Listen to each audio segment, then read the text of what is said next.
Welcome, ladies and gentlemen. Thank you for joining us for the I Talk Back Sports Show. I am joined by Jamal, the troublemaker. Happy 420. Okay, so today we're going to talk about the draft.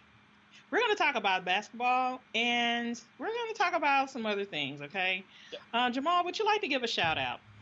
I would love to give a shout out, Kay. I would like to give a shout out to the Dallas Cowboy organization for their wonderful treatment of Dez Bryant and waiting until after the free agency era opened to decide right before the beginning of voluntary workouts to cut him. So, really classy thing, classy way to treat such a player that you supposedly have such high regard for. What about you, Kay? Well, I will just like to thank Mother Nature, God, for giving us some really lovely weather here in Texas. I almost can like zip the bag of all my winter clothes and just put them away. So I want to just thank God for all this wonderful weather that we have. Kay, Mine's simple. Mine's not bitter like your shout out. that's trolling, Kay. That's really trolling. I can't put away my winter clothes yet. Thanks. Okay, well, you should come south for the winter. And come south. Oh, hey, Nate. Thanks for watching. Nate's on. Who's Nate? Nate. All right, so Jamal, have you been watching the NBA playoffs? I've been watching some of the NBA playoffs, and so far everything seems to be going according to plan in terms of how the teams are doing and so forth. The one real surprise I would say, or there are two real surprises. One, that Miami is still hanging around longer than expected in the East. I thought that was going to be a pretty much easy sweep for. I forgot who they were playing, but I thought it was going to be an easy sweep. It's not. And New Orleans and Portland, that was the way that Portland is being dominated in this series. That's a huge surprise to me. What about you, Kay? I don't necessarily think that Portland's getting dominated. I think that they are playing at their normal mediocrity level, mediocre level playing. So, I mean, the game was pretty interesting. The last game, it was very back and forth and kind of like what we don't really get on a normal basis. What surprises me is that with all of the injuries that the Celtics have, that they're still able to really play at a high level. And so that's really good. I mean, either it's good coaching or it's just a great combination of players, either or. I honestly thought that with the loss of Kyrie Irving that the Celtics were going to go down the tubes, and I do agree. This may be a situation of some really good coaching because I thought that Milwaukee had the talent to kind of keep up with this squad. I really think that Milwaukee is a fairly talented team, and yet they're coming up shorter and shorter against this undermanned Celtic team. Now, that being said, do you think the Celtics team can turn this into a run towards the Eastern Conference Finals? I guess if they keep playing this way, then yes. My prediction as far as Kyrie was going is that if he keeps playing as hard as he is, he's not going to make it to the playoffs. I mean, he's going to be wore down. Well, who would have known that, the team is going to pick up the pieces and actually do something good. So I'm very proud of them. Yeah, the Celtics, at the end of the day, as far as I'm concerned, I shrug my shoulders and say whatever. But in terms of this show, I will say that I am impressed. I don't think they have enough to get past the next round to make it to the conference finals. But it's the Celtics. We'll see. Who knows? Right. We'll see. So, Kay. Yes, sir. What do you think about this Kawhi Leonard situation? Well, I think the only thing that kind of confuses me is like it's kind of a injury that not a whole lot of basketball players get, but him saying that he only wants to play for the Lakers. I mean, do the Lakers want you? Do you want him as a Lakers fan, Jamal? It's tough. I mean, you're talking about taking on one of my great enemies, but at the same time, he's a high character. At least he seemed to be a high character guy. But honestly, yeah, I would take him. The question is, how much do I have to give up to get him? There are certain players who are going to be free agents this coming summer. It would be a great addition, but what do I have to give up? Because Kawhi Leonard is not a free agent this coming summer. This is going to involve an actual trade. So what do you want from the Spurs besides, I mean, what do you want from them? Do you want anyone off their roster? No. Do you want to give up anything off of your roster? There's nothing that I can think of that we can give up off of the roster because there's a core that's signed, and then there's some that are going to become unrestricted free agents. So it's kind of one of those, if this move had been made, let's say, back in, during the regular season, maybe something could have been done. There would have been expiring contracts, et cetera, et cetera. But now, the timing of it's bad in terms of making a real good deal for the Lakers. So we'll see. But I think they have better options in terms of trying to sign a free agent. We'll talk about that later on this summer. Yeah. Cool. So Joe, go ahead. You want to talk about this schedule? I mean, let's just go ahead and get that out. Let's do that. All right. So, I mean, when I first looked at the schedule, I was like, okay, this is pretty easy. I mean, they didn't give us 5 consecutive outdoor games up north, so that's always nice. I mean, when can we actually play the last game of the season at home? I mean, that hasn't happened in quite some time, Jamal. Quite some time, that is true. And I don't know when it's going to happen again. Man, this is the first time we hadn't played a NFC East team in maybe 10 years or something stupid like that. I think we still close. Maybe not that long, but it's been longer. We still close with an NFC East team, don't we? Yeah, but we don't open up in one. We're gonna go to yeah, we're gonna go to Carolina. We're going to Carolina. Yeah. So Cam Newton, first thing in the morning. Thanks, NFL. Yeah. Yeah, that's that's really thankful. I said to you that I didn't like our schedule overall, and that I looked over the schedule, and in my opinion, there was maybe the Detroit game and maybe the Colts as games that we would say look on paper to be somewhat easy games. Beyond that, NFC East divisional games aside, our non-divisional games are all tough from where I'm sitting. And I don't like them. I really do not like the schedule at all. It looks fairly tough. You, however... Yeah, I think that Washington is still either willing to give us 2 games or we go 50-50 with them. I don't know why we can't go 50-50 with New York, and we can go 50-50 with Philly. I mean, I don't know why you think it's so hard. I think that go ahead. We go to Seattle. We have Jacksonville. We've won in Seattle. Keep going. We have Atlanta again. We have the Saints. It's not a pretty schedule from where I'm sitting. Well, we're going to actually have to get out there and actually win games and to, whatever they tell them to do and actually execute it. So I think that the schedule is okay. I'm not as fearful of the schedule as I was last year, because last year it was pretty rough. So what do you see as, right now, pre-draft, at this exact moment, what do you see as our record going at the end of the regular season? With everything that we have now, I think we could go 500. That's about what I would say to you as well. We have a listener who has said that there is a mini heat wave in London, and to give you a shout out. Hi, Lillian. Oh, okay, so enough of the games. I mean, enough of that. What's next, Jamal?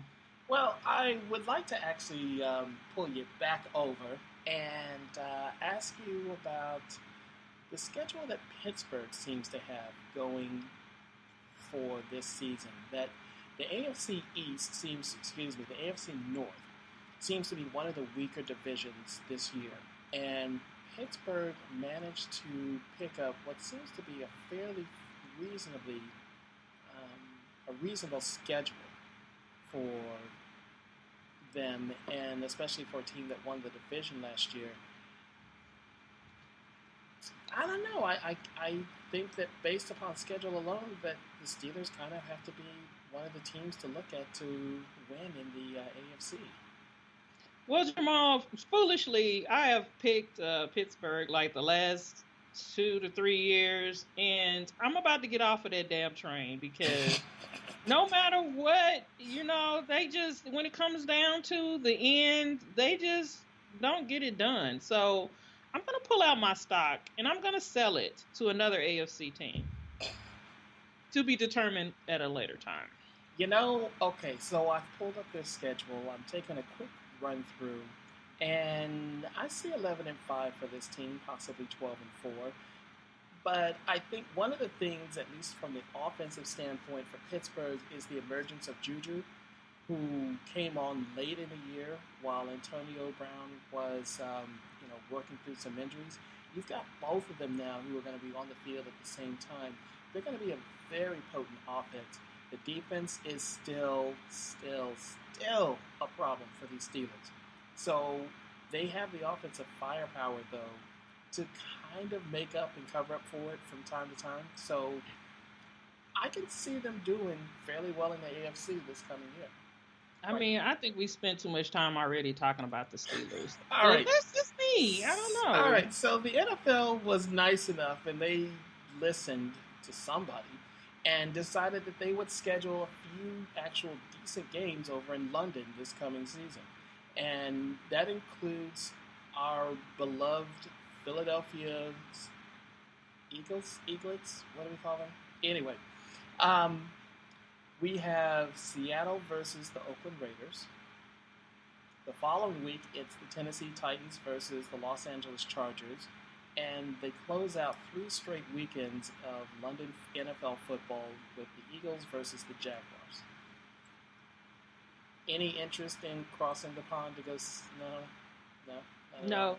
I wouldn't even go over there if my own team was playing because these games need to be played within the U.S. Okay, what is the fascination of me, an American citizen, with the game going across the pond? Fish and chips is wonderful. It I'm not there, so I don't care. So just saying, it's really good. Yeah, I really don't care about that. Okay, so you brought to my attention that Thursday nights have gotten a boost in the amount of really good games that are going to be played instead of the Sunday night schedule. So what gives, Jamal? Apparently an article, or a couple of articles I read, show that Fox gave up or asked to move some juicy Sunday afternoon games to Thursday night, since they now are going to be the sole provider of Thursday night games, with a couple of them being simulcast on the NFL Network. That said, it sounds good for now that Scandal has ended and we need something to watch on Thursday. I'm sorry. I have plenty to watch on Thursday night. Okay. I didn't need this. I'm sorry. But nevertheless, looking at it on paper, they look good. But honestly, I still hold true to what I said previously, that while these matchups look great, this has got to be hard on the players.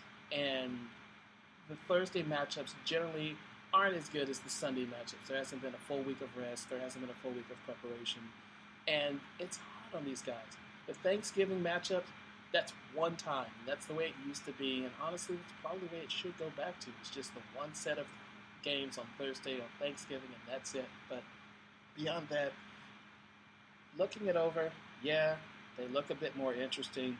Most of them appear to be at least divisional rivals, as well as just some interesting matchups. So, yeah, Jamal, they should have just eliminate as many as possible.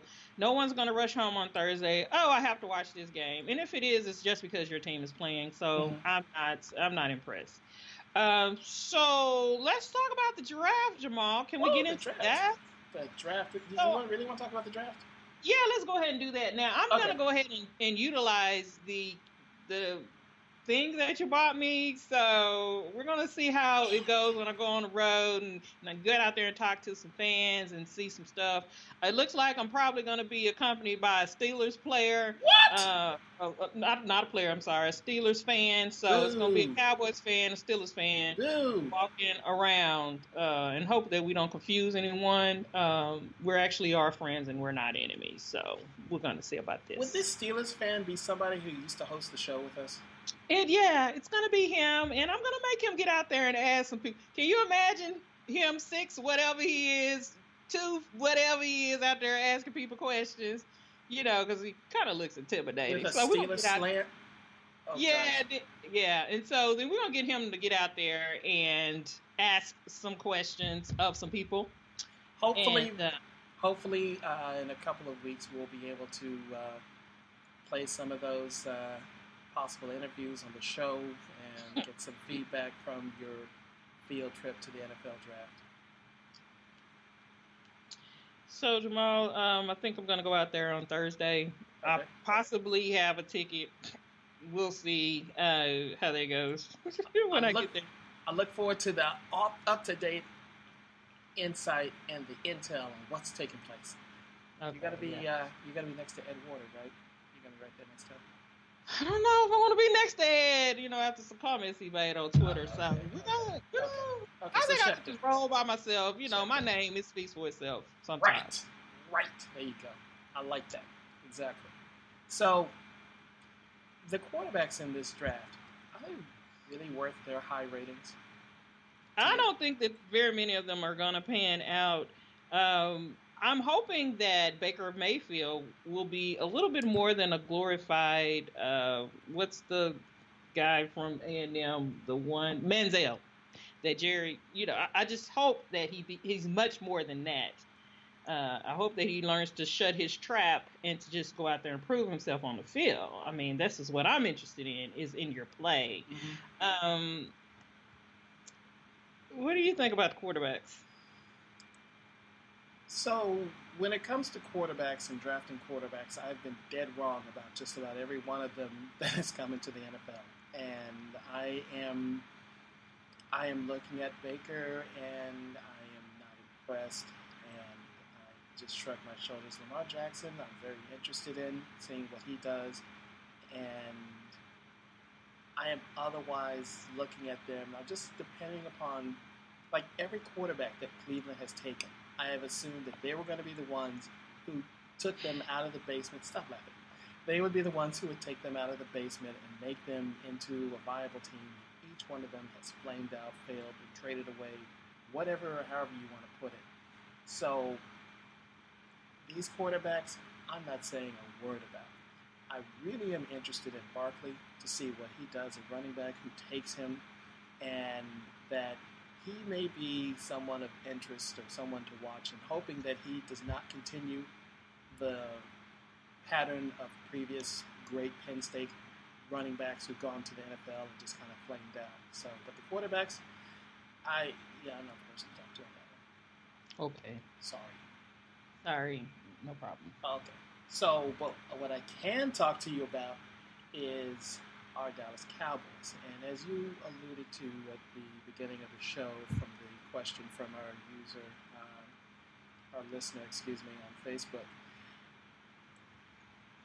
we have the 19th pick, and we have needs. Who do you think we should, or what position should we address with the first round pick? Quarterback. Okay. Oh, gosh. Okay, maybe not. Okay. So, Don't I'm say. not with, personally, I Mhm. know, like I said, you said, our listener would like for us to get a receiver. Mm-hmm. I personally don't think we should get a receiver until after the second round. And the reason why I think this is because I don't even know if my quarterback is really able to get the ball down the field to anyone. So why play $11 to $12 million to a player where we're probably not going to really utilize him Cole Beasley will probably lead the team in receptions, and Cole doesn't get paid $11 to $12 million a year. So why not get a fine young specimen of a defensive end or linebacker and just throw him on out there and open up some holes for the running game? Because really, we pound the ground. That's all we were worried about anyway. Jamal, what you think? I don't agree with that at all. I think that we really need to go ahead and spend the first round pick on another wide receiver, someone to replace Dez, someone who's going to stretch the field. And no one can replace Dez. Keep going. I'm sorry. Okay, you're right. I almost said Dez, rest in peace, but he's not dead. He's just cut. Dez, we miss you. There we go. Dez, we miss you. So, someone who can play the role that Dez played when he was with the team in terms of being that wideout that stretched the field, that made it easier for us to ground and pound, that was a deep threat. And I'd like that over spending it on a defensive player. I think there was one safety, what's the kid's name from Florida State, that seems to be who everyone seems to have their eyes on. But I think some fairly good wide receivers are going to fall in the draft. And if it's sitting there, we could definitely grab it. And then we can make some defensive picks in the next couple of rounds. But I think that first pick, honestly, should be a really good wide receiver. Okay. We'll definitely see. I mean, they'll probably get a wide receiver because they like to do stuff that I don't like most of the time. So, I mean, I just say stuff. I mean, they don't listen. I mean, are you talking about the Cowboys or are you talking about me? I'm definitely talking about the Cowboys. Okay. You're definitely more malleable than they are. So, okay, thank you. Yeah. Thank you very much. So along the similar lines, we're looking at this pre-draft, of course, but Earl Thomas seems to be, there seems to be a kind of a question in terms of his participation in voluntary workouts for Seattle, and based upon also his alleged comments to Coach Garrett at the end of the season, any chance that he may be Dallas Cowboy material and bound, and is he worth the first round pick? He's not worth the first round pick, and that's why he's not with the team right now. I mean, I think Seattle was asking for far too much for him, and we know that because no one else has picked him up. So, yeah, I could see maybe giving a second round pick for him. I think that as long as he stays healthy, that he will be a great addition to the team. I would be very interested in Earl Thomas, but I agree with you. First round pick is too much. I think third round is more likely, and then the second question is, can we afford to actually sign him? Because I think that's the other issue he has in Seattle is he wants more money. We don't have the cap room for him, do we? No, I mean, and if he's all about just making money and not actually getting away to a better situation, then he should just stay where he is. He may be moving to a better situation. I think that with the Legion of Boom seemingly falling apart, that Dallas may actually be a good location for him. Since, I mean, I get that part, but if he wants to more money, I mean, sometimes you got to pick which one, or you just got to stay where you at until it's correct time to move to another situation. He would certainly change the complete complexity of our defensive backfield. I'll say that much. Yeah. So. And we're going to actually pick on Seattle again with this next question for you. Where are the NFL protests headed? Eric Reid spoke with Cincinnati, and Colin Kaepernick was supposed to have a workout with the Seattle Seahawks. Each of them had negotiations break down after they did not agree to stop kneeling. Well, on my $20,000 a year salary, you know what I'm saying? I can't just say what I will or won't do with millions. You know what I'm saying? So what I'm going to say is I'm glad that they are steadfast in what they want and what they believe in and what they don't feel that they should have to deal with. I think Seattle should have been well aware of this man and of Kaepernick and what he stands for, and why would he not do what he feel is right? You know what I'm saying? Because he doesn't feel like he's wrong. As far as the protests, I mean, it's kind of hard. You have people that are afraid to join in what's already started. So I think that it's probably going to go away. And the NFL, has not tried to, they've done a little bit. I don't think they've done enough as far as helping these guys get their voices out about the injustices that are being done. And they've had plenty of time to do so, Jamal. Agreed. And I'd like to add to what you said by saying the commissioner really could put a stop to this if he really and truly wanted to, and that these owners are getting away with some BS, if you will, in terms of saying that we don't want you doing these protests based upon our love for the Republican Party and so forth, versus we are going to actively be donors and participate in our love for the party that we belong to, politically speaking. So the whole contradiction, the hypocrisy of it, it's just kind of, it kind of stinks. So Tiger Mania took place earlier this month, and didn't get to address it on the last show, but I wanted to bring it up to you. Was it too much too soon? No, because improvement is improvement, and I'm really excited anytime that he does well. So I'm all for it. Hype it up, as much as you want. It probably got the ratings through the roof when he was, playing these 2 times where he was doing well. So it's not too much. I love him. I mean, I'm always gonna support him.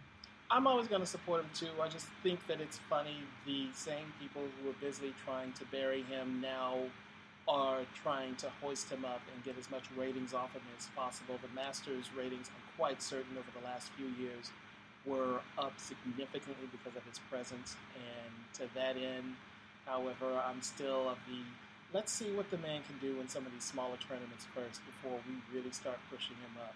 So. But, at the end of the day, still to me, it's golf. It's not a sport.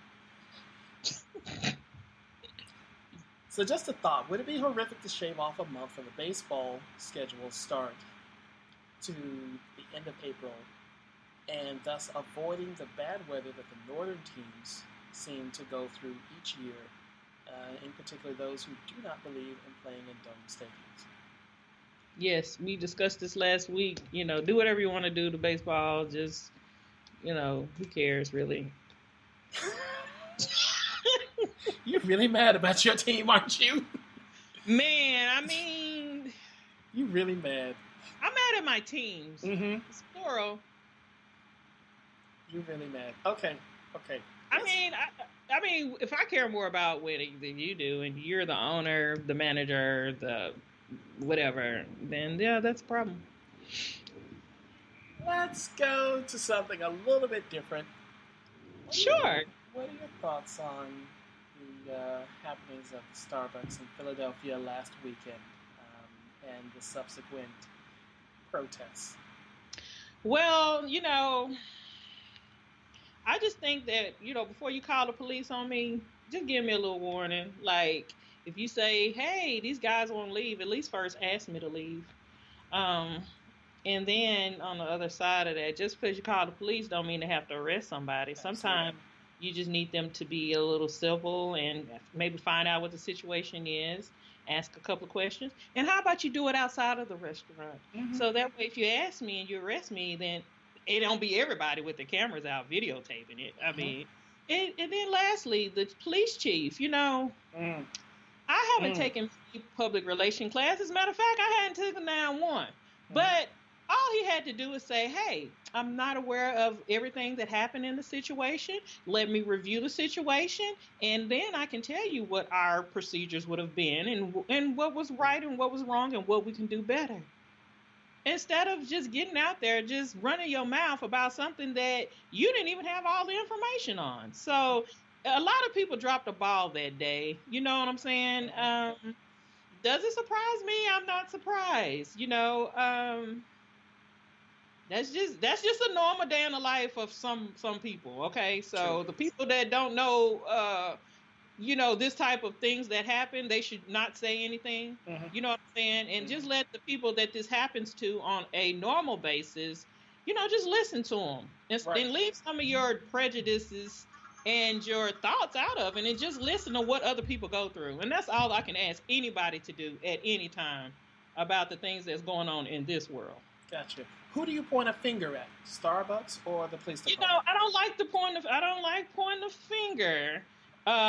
Because everybody had a part. You know what I'm saying? If you go into a place and you want to use some of their light, they air conditioner and they whatever, they table, why not just go and buy the water? I used to meet my people as far as my business at Starbucks, and I just bought the $5 water. Okay.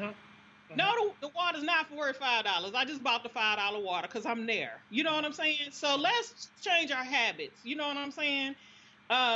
Did he have to do it? No, but let's just think of it in another way. You're in there, people looking at you, just go and just buy the water. The lady, like I said, ask them to leave first and then call the police. The police walk the people outside, talk to them, get the whole story, and then tell them either buy something or leave. I could accept that better than to arrest them. Okay. So I don't really want to point the fingers because everyone had their part in it. As someone who has often loitered in Starbucks and other coffee shops, just sitting there with my computer taking up space or otherwise waiting for someone, I am very sympathetic of the gentlemen who were arrested, and as also someone who has stood there with my coffee because there were plenty of people sitting at tables who did not have coffee or anything that they had purchased and were taking up tables. It's frustrating, and that is a bit more of a policy situation in terms of not letting them use the restroom because of the code, but other people have used it with the code but not purchased anything. That's an issue with Starbucks. They need to get the policy straight. You need to keep it straight. But otherwise, I am sitting here and I'm trying to understand that for someone for the police being called, the situation is it's trespassing in a retail store. You find nothing on these men who I'm sure you patted down, and you have someone there saying, look, I'm supposed to be meeting these guys. The absolute not understanding the situation and escalating it to be more than it really should have been. Like you said, if not take them outside, then hey, do what you need to do to de-escalate the situation. Are they a safety issue? If they are a safety issue, take them outside. If you're just not happy with them being there, y'all need to work that out. And I'm sure that through actual conversation right then and there, it could have been rectified right then and there and this not become an issue. I personally am disappointed, one, with the manager of Starbucks who did place this phone call. There are other issues about her. We won't get into that right now. She's no longer apparently with the company. I'm also very disappointed with the Philadelphia Police Department that was involved in this. Like you said, the police chief speaking way out of turn, and also just the officers there. There have been a number of stories that keep popping up on social media that have come up with, hey, when they're faced with a weapon being drawn on them by someone who is Caucasian, or even starting fights with them, that they're able to live and walk away from the situation, or it's de-escalated. The same sort of courtesy, shall you say, is not always given to people of color, and that's something that really needs to be worked on. This really should not have gone to the place that it did go to, and at the same time, I think that while it may not be perfect, I think that what Starbucks did is a step in the right direction, a step more than other companies like United Airlines, Delta, and various other corporations who have come upon racial situations and who have given lip service but done nothing to change it. So for those who are seeking more from Starbucks, that's fine. It's probably, whatever, but that they're willing to say, look, we're going to put some of our money where our mouth is. We're going to create a program. It may not be there yet, we are going to close on a day. All of our people are going to be trained. We're going to start from ground zero. Is it going to change in a day? Probably not. But you put forth an effort, and so then it's upon your employees to fix that. So I definitely agree. They moved way faster than the NFL has with their public relation nightmares. So, hats off to Starbucks. agreed. So let me. You and I are fans of the television series Bosch, and the latest season came out on last Friday the 13th. What did you think? Well, first of all, did you get a chance to watch it? And if you did, what did you think of it? I watched it. It took me 2 days to watch it. Like you said, you're pretty upset with yourself that it's no more Bosch for another year or so. I think that it is a very well written story. I love the characters that are involved. It reminds me of like some late 80s cop stuff. You know what I'm saying? Like their ins and outs of their day, like how they handle stuff, and not really like that. So, of course, now I'm feeling a little stripped, a little naked, if you will, because I have nothing else to watch. Oh. And, of course, the last thing you watch, you want the next thing to be just as good. And I don't think it's out there, Jamal. So what do you think about it?